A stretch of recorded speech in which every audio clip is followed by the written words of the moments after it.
Bonjour, bienvenue à la troisième partie de la série de comment se connecter à notre âme.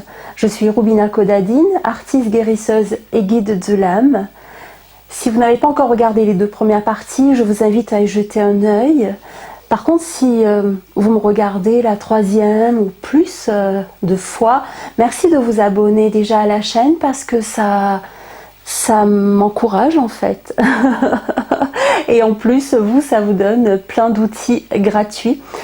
Parce qu'en général, toutes ces choses, je les transmets dans des accompagnements individuels, sur des stages.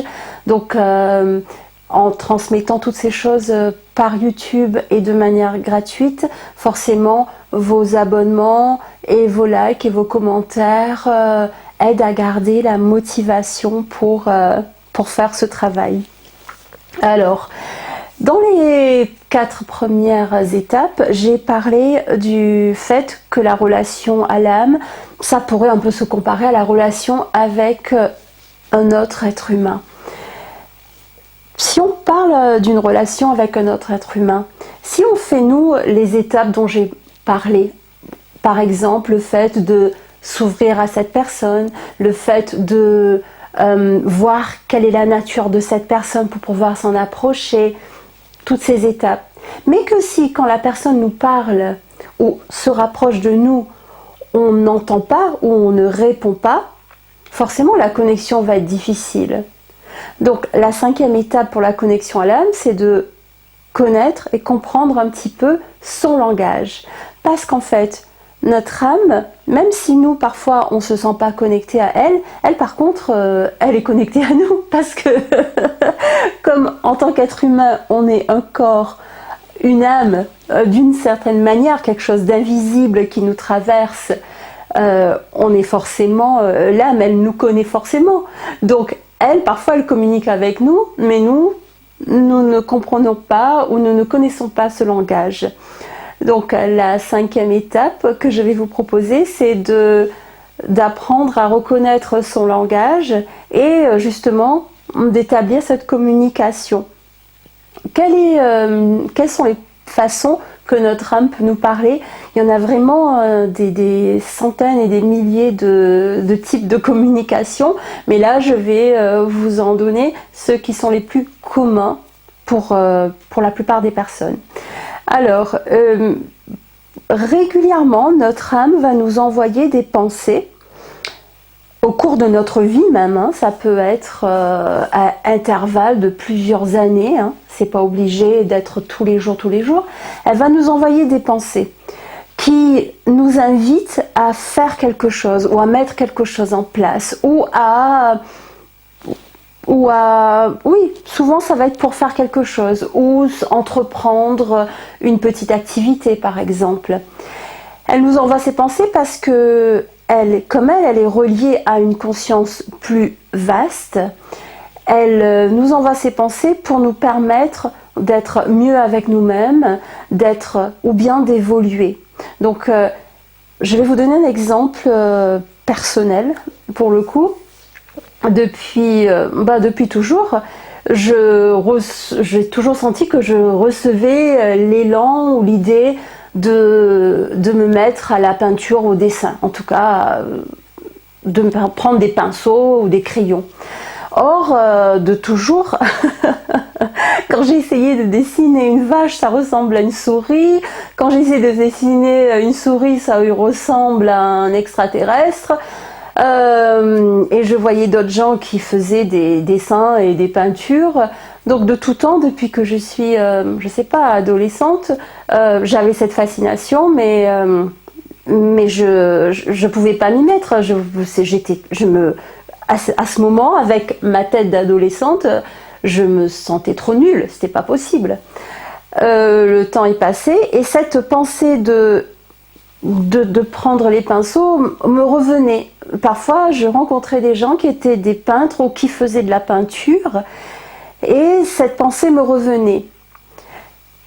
Il a fallu que ce soit le moment quand j'ai entamé de manière consciente la reconnexion avec mon âme.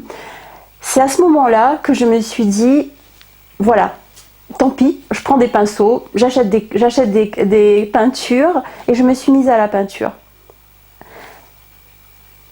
Et entre-temps, depuis ce moment, j'ai commencé à canaliser des peintures, c'est-à-dire des peintures qui viennent d'autres plans de conscience, parce que ça fait partie de mon don de pouvoir recevoir des messages d'autres plans subtils. Donc des peintures qui viennent d'autres plans, qui ont souvent un lien avec une forme de guérison. Ça peut être quelque chose qui me concerne moi, ou bien concerner les autres. Et donc la peinture maintenant, elle me traverse.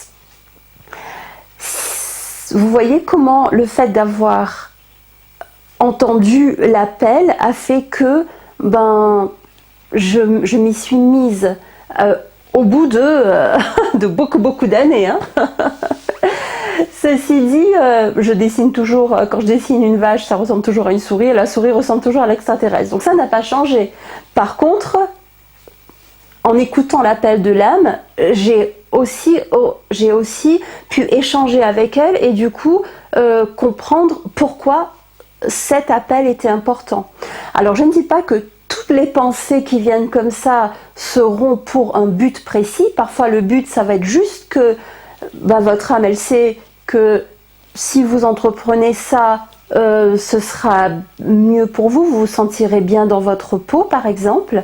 Donc c'est un peu comme ça que l'âme peut nous parler. Ça, c'est la manière la plus courante. C'est par rapport à des pensées qui reviennent parfois tout au long de la vie.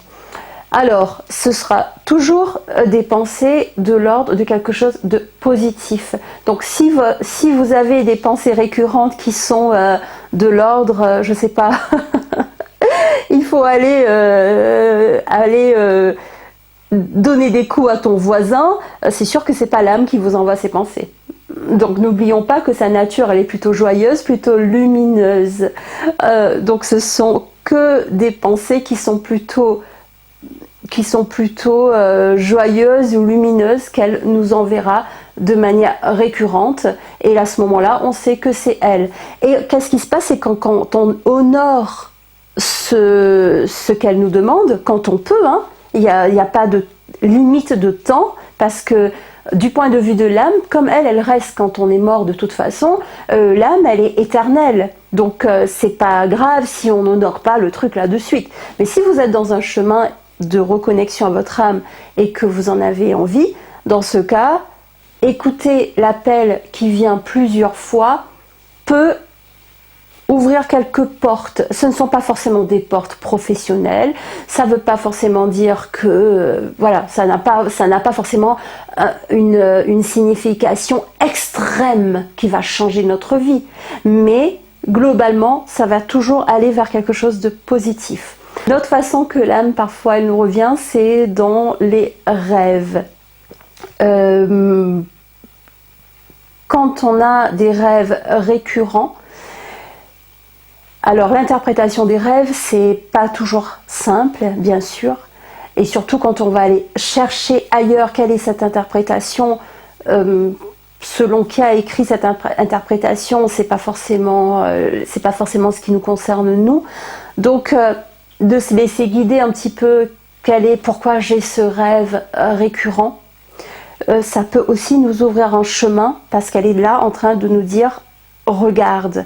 Alors forcément, les rêves, c'est pas à interpréter de manière de façon propre, hein. C'est souvent figuratif, il y a souvent des sens derrière, mais dans un premier temps, par exemple, s'il y a un rêve que vous avez depuis que vous êtes petit, je vous invite par exemple à le noter et à voir un petit peu qu'est-ce que ça peut rappeler chez vous sans rentrer dans le calcul, parce que n'oublions pas que la nature de l'âme, c'est plus une intelligence subtile.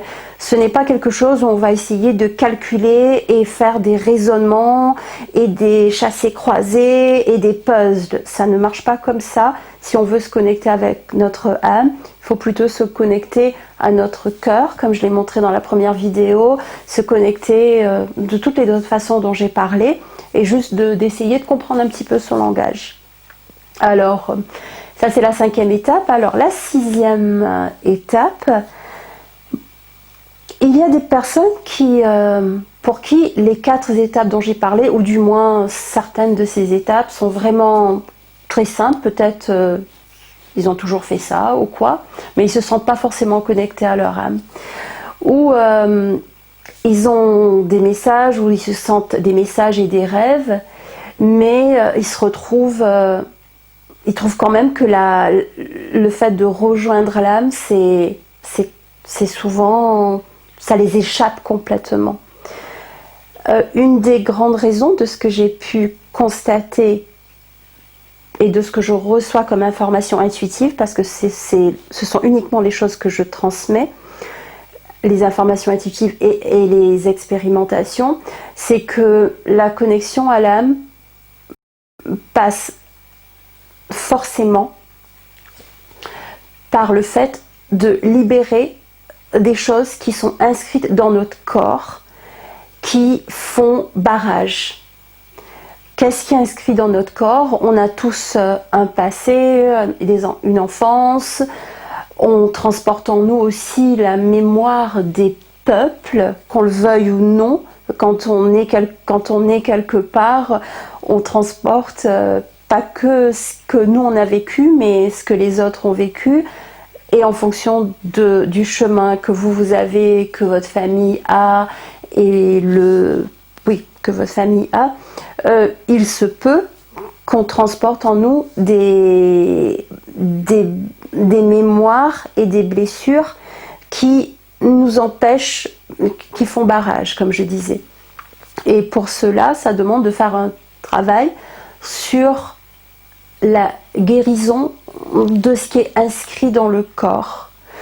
Et en fait, pour beaucoup de personnes, l'âme, elle nous envoie cette invitation souvent de nous dire occupe-toi des blessures que tu as inscrites dans ton corps. Je dis le corps, mais c'est pas vraiment le corps, c'est les cellules, c'est l'être. Hein.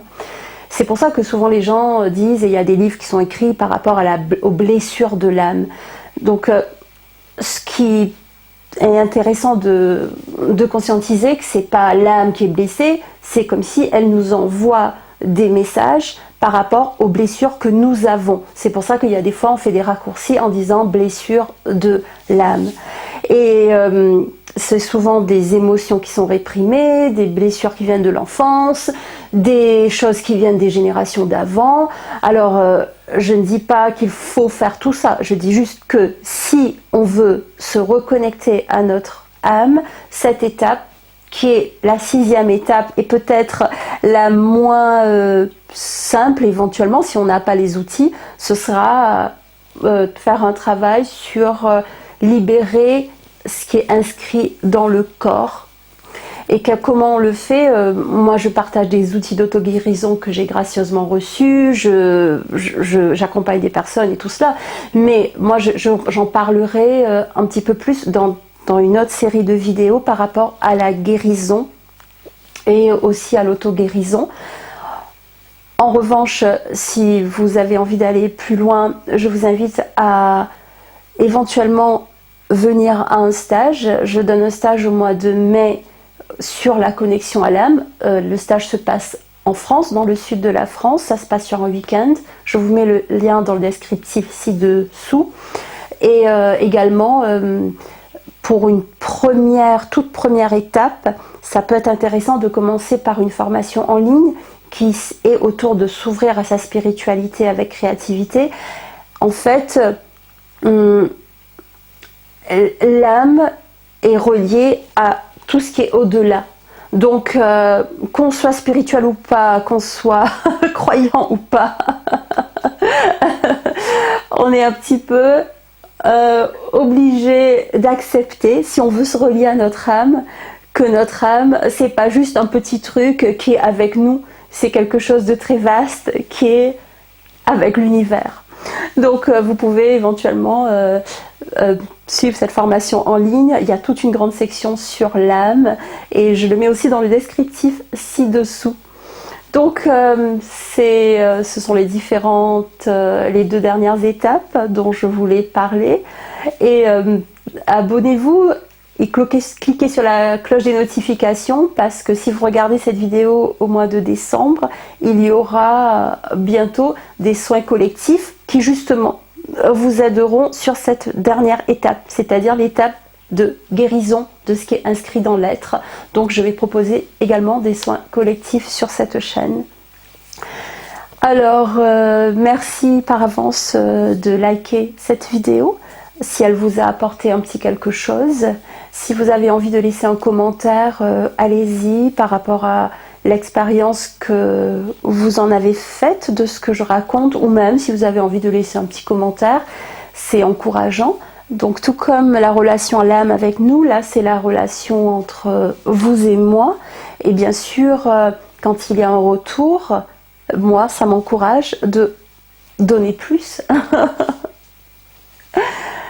Je vous dis à bientôt et merci pour votre écoute et je vous envoie plein de belles choses d'âme à âme.